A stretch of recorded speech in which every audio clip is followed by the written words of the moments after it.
Pertengahan musim semi di Belanda ibarat lukisan Monet yang beraneka warna. Tulip-tulip pun bermekaran. Keukenhof, Lisse adalah tempat yang tepat untuk menyaksikan bunga cantik dengan nama latin tulipa ini. Ada lebih dari 7 juta kuntum bunga di area seluas 32 hektar. Memasuki tahun ke-69, Keukenhof 2018 mengusung tema Romance in Flowers. Sebanyak 50.000 bibit tulip dengan 800 varietas ditanam dalam 2 lapisan untuk memunculkan mozaik bunga yang berkesan romantis. Apa yang terlintas dalam benak Anda ketika saya ucapkan kata tulip? Yap, Belanda. Di negeri kincir angin ini memang terkenal dengan budidaya tulipnya yang sudah mendunia. Mungkin sebagian dari Anda belum banyak yang tahu bahwa sebenarnya tulip berasal dari Turki. Namun pada abad 16, salah seorang duta besar Kekaisaran Romawi mengimportnya ke Belanda dan akhirnya dibudidayakan menjadi populer seperti sekarang. Tapi kenapa ya menjadi lebih terkenal dibandingkan negara asalnya? Ini karena tulip-tulip ini dipadu-padankan warna dan juga varietasnya sehingga menjadi ikon populer pariwisata Belanda.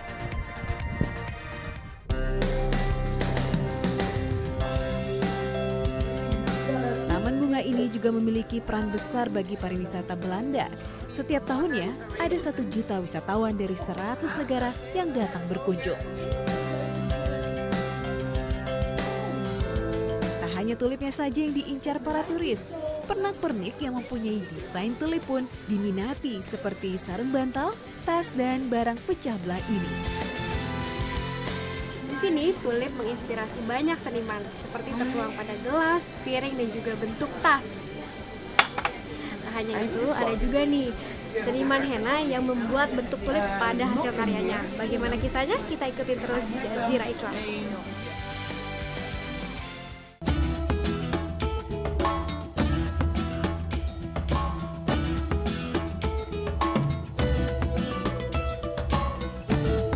Kenalan yuk dengan seniman henna yang memiliki ciri khas desain bunga tulip. Namanya Mahwishkan.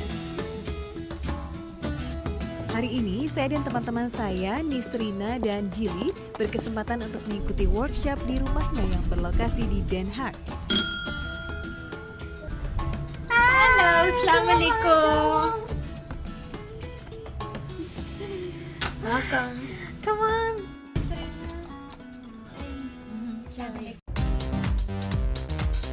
We start like this.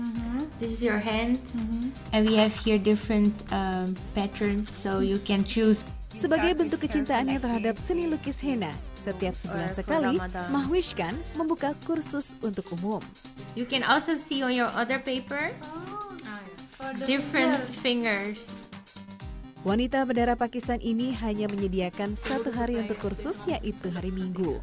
Peserta cukup membayar 50 euro per orang untuk setiap kali pelatihan, sudah termasuk dengan bahan-bahan lukis yang telah ia siapkan.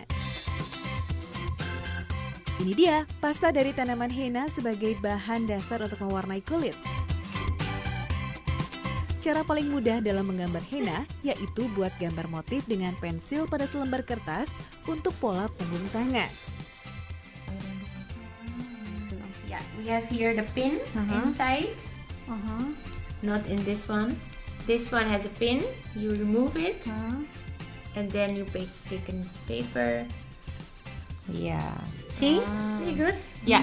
Now this for you, and one more for you. Because we have to. Kini seni henna kerap dilakukan di kalangan para wanita, baik lajang maupun yang akan menikah. Henna memang menjadi ritual yang dilakukan calon mempelai wanita untuk menghias dirinya menyambut hari pernikahan. Hal inilah yang membuat Mahwish terjun dalam jasa henna atau mehndi ini. Wanita yang gemar menonton film Bollywood ini memulai belajar henna sejak kecil. Bermula dari melihat kakak perempuannya menikah dan memakai henna yang indah, membuatnya ingin belajar melukis teknik ukir mehndi secara otodidak. When did you first time learning henna? I was 12 years old and I loved henna, so I thought I will have to learn this to make henna by myself. So I love to do it. I do for bridals. When you get married, you put henna. So then they book me to apply the henna on her hands and feet. Wah, saya nggak sabar untuk mulai menggambar langsung ke punggung tangan saya nih. I will help you. Yeah. Mudah saja bagi Mahwish, tidak sampai 10 menit, desain bunga tulip artistik sudah menempel cantik di tangan saya. Okay, it's so beautiful. Thank you. Lihat, ini bentuk tulip, bentuk yang khas di Belanda sesuai dengan ikon pariwisata Belanda. Dan untuk wanita muslimah memang diperbolehkan memakai henna karena henna ini tidak menutupi permukaan kulit, jadi air tidak terhalangi dan wudhu kita tetap sah. Awalnya, seni lukis henna hanya dikenal dalam budaya India, Arab, dan Melayu sebagai bagian dari upacara adat. Namun, kini henna kian populer dan universal. Seiring perkembangan zaman, konsumen henna makin luas, tak terbatas pada suku dan adat tertentu. I've also Dutch people, they like henna, also white henna, black henna with glitters. So it's now fashion. Yeah, I tell them that this is our Muslim. We do it like when it's wedding, Ramadan, Eid.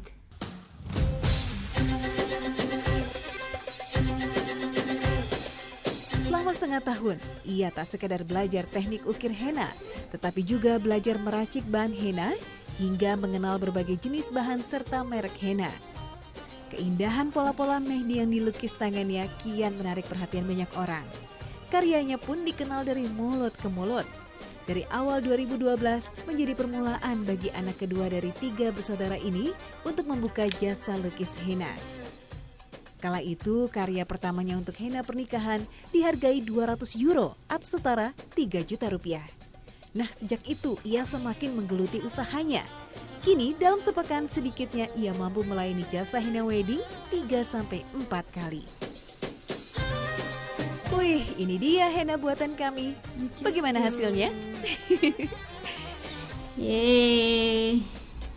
Jadi henna gak hanya buat hiasan untuk tangan, tapi juga bisa dihias di lilin ataupun di kanvas seperti ini untuk pajangan.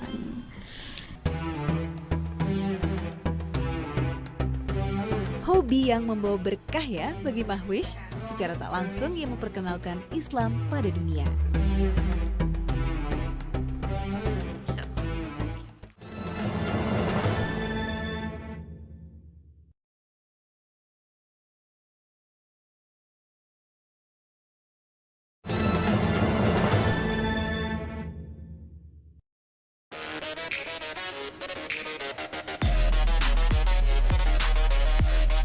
Negeri kincir angin juga dikenal sebagai gudangnya pemain sepak bola.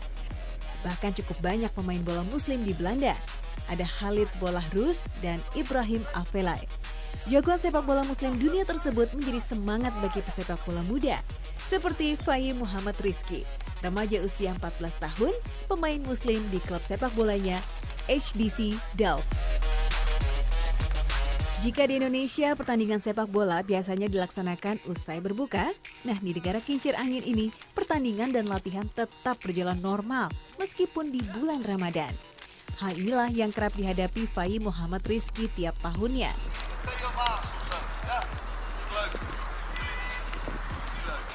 Namun, ini tak membuatnya patah semangat. Ia tetap berlatih dan bertanding meski sedang berpuasa. Masya Allah. Istimewa sekali saya bisa menemuinya usai latihan. Hai, Assalamualaikum. And you still fasting? Yes. It's Ramadan. Yes, yes, I still fasting, yes. Is it difficult to you to fasting when you exercise? Ja, het gaat wel. Het is nog moeilijk, maar ik kan het wel aan. En ik ben zeker een moslim, dus het moet wel lukken.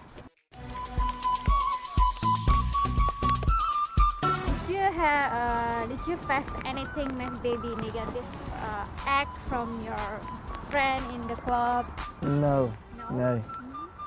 Ik doe gewoon rustig en ik kalmeer natuurlijk. En ik richt me vooral op de Ramadan en voor de rest niks. Are they respect you Zeker. when you're fasting? Ja, ze respecteren mij natuurlijk. Ze letten ook natuurlijk, zoals het trainen, letten natuurlijk op. Vooral als je veel moet rennen natuurlijk, gaan ze natuurlijk opletten en zo. Dengan berbagai dukungan, pria yang mengidolakan pemain bola asal Portugal, Cristiano Ronaldo ini tak pernah mengecewakan timnya. Fai tak pernah gagal dalam menunjukkan aksinya di posisi gelandang serang. Kemenangan pertandingan sepak bola nasional maupun internasional pun sudah dilewatinya. Belasan medali dan piagam sudah diraih.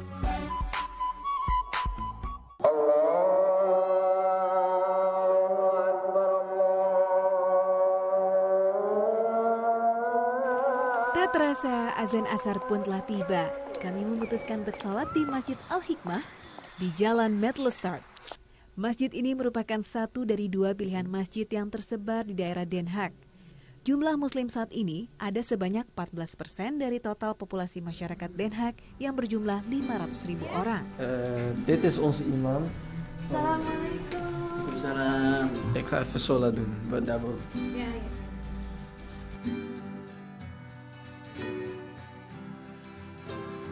Agar dapat kuat menjalani kewajiban sebagai muslim dan pemain bola, Blasteran Belanda dan Lombok Indonesia ini selalu menyiasati asupan makanan tetap yang bergizi dan penuh nutrisi.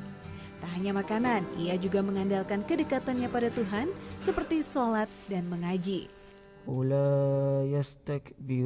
Fai percaya kedua hal ini dapat membantunya menjadi lebih kuat berlatih meskipun sedang puasa.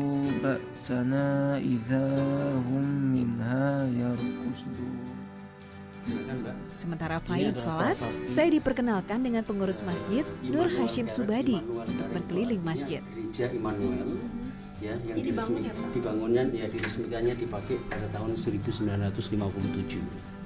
Tempat ini dulunya adalah sebuah gereja bernama Immanuel Kerk yang kemudian dibeli oleh salah seorang pengusaha Indonesia, kemudian ia wakafkan di awal Juli tahun 96.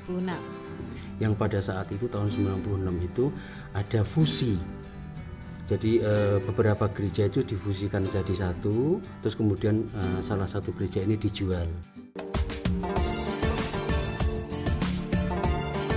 Tak hanya Den Haag, Amsterdam pun punya cerita tersendiri bagi saya. Karena saya bisa melampiaskan rasa kangen pada masakan Indonesia. Di kota kanal ini, kuliner Indonesia sudah mencuri hati masyarakatnya. Hal ini dapat dilihat dari banyaknya restoran Indonesia di Amsterdam. Nah, salah satunya rumah makan yang saya datangi ini nih. Hidangan khas seperti rendang dan nasi goreng telah menjadi masakan populer di sini. Semuanya enak nih untuk buka puasa. Dan memang tidak sulit di Belanda ini untuk mendapatkan rumah makan Indonesia, karena ada sekitar lebih dari 2000 rumah makan yang berkonsep atau makanannya Indonesia. Mulai dari restoran sampai warung makan sederhana seperti ini, ya Mas ya? Oh iya pasti.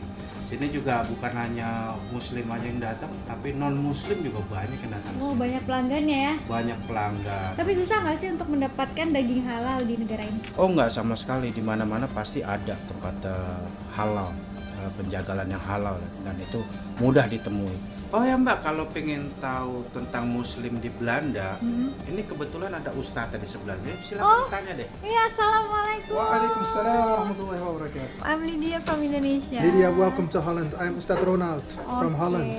I would like to know more about Muslim in Holland. Yes, do you have time to sit? Yes, All right. but we have to wait my food. Okay, of course. Thank you.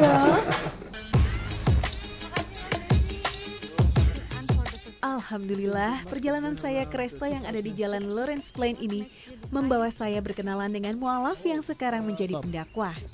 19 tahun silam, Ronald yang sudah memiliki nama Islam Abu Nurjana ini adalah seorang non-muslim yang larut dalam semaraknya pergaulan muda-mudi.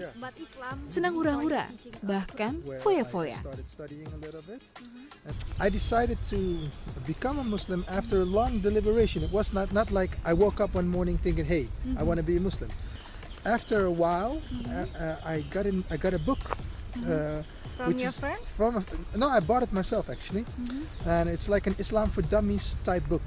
And I thought, oh, this is super interesting, especially the sections on akhlaq, about ibadah, and about the concept of God. And to me, this was very good because actually it had everything that I wanted or I was looking for. To have like a personal relationship with Allah without having people in the middle to help me to get there. And then I saw, or I read actually the biography of Nabi Muhammad sallallahu alaihi wasallam, his seerah, and that really pushed me because I read his story and I thought, wow, I want to be with this man. ومن يضلل فلا هادي له واشهد ان لا اله الا الله وحده لا شريك له وخلق منها زوجها وبث منهما رجالا كثيرا ونساء. Setelah belajar beberapa tahun, baru ia pun memutuskan untuk menjadi mualaf di tahun 99. Keseriusannya dalam mendalami agama membuatnya hijrah ke Kairo, Mesir di tahun 2005 untuk mempelajari ilmu tafsir, fikih, dan akidah Islam. Sepulangnya dari Mesir, ia dimintai untuk mengajar ilmu agama di masjidnya, yakni Masjid Yero Muslim dan Masjid At-Taqwa.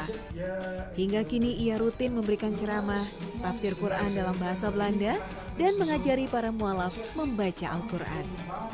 You know, Lydia, I was not born a Muslim. I'm a convert actually. So I understood for the people going to the mosque also how difficult it was to learn the Arabic language, to be able to recite the Quran. But I knew also from my own experience that by being able to read the Quran and understand it, that it will increase your iman. And because of that, I really wanted also to share that with others.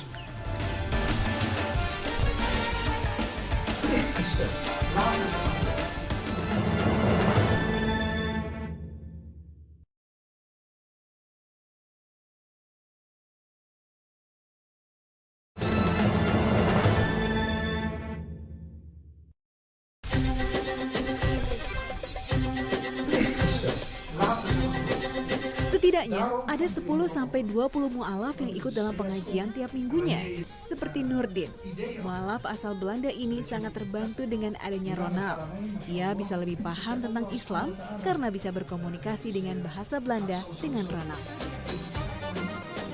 One of the problems we have in the Netherlands is that many of the imams only speak the language of the heritage. First time I came here, which was probably 2006, was that although many of the lectures are in Indonesian, in Bahasa, they have a regular, both teachers and imams who teach in Dutch. And especially Ronald, he's one of the guys who, when I first met him, I asked his name and he said, well, my name is Abdul Malik, but you can also call me Ronald, which makes it easier for me. Deze manier zou je het paradijs betreden. Moet je nagaan. Alle dingen die je doet. Geef elkaar de vredesgroet. Tak hanya itu saja, tiap 2 kali dalam setahun, ia juga dipercaya untuk memimpin umroh umat muslim dari Belanda. Meski sudah banyak ilmu yang ia pelajari, ia tak mau berhenti begitu saja. Het stukje wat ging over dankbaarheid is natuurlijk essentieel voor ons. Syukur is iets wat... Pria yang juga berprofesi sebagai dosen di 2 universitas Amsterdam ini masih giat terus belajar hal-hal baru tentang Islam dan menyebarkan ilmunya ke banyak orang. Jika ilmu itu berguna bagi orang lain, maka ilmu itu bisa menjadi pahala jariah untuknya. Dan impiannya hanya satu, seperti Nabi Muhammad, dapat bermanfaat untuk sesama. Alhamdulillah di pengajian ini saya tidak hanya menambah wawasan atau ilmu pengetahuan, tapi juga dapat bersilaturahmi dengan saudara seiman saya di Amsterdam. Dan bagi umat Islam, menuntut ilmu merupakan suatu kewajiban jika hal tersebut berguna untuk beribadah kepada Allah Subhanahu wa Ta'ala. Masya Allah, banyak hikmah dari perjalanan saya di negeri kincir angin ini. Kisah umat muslim di dalamnya membuat saya yakin akan kebesaran Allah dalam mencintai hambanya. Nantikan kisah-kisah lain yang tak kalah inspiratif hanya di Jazirah Islam.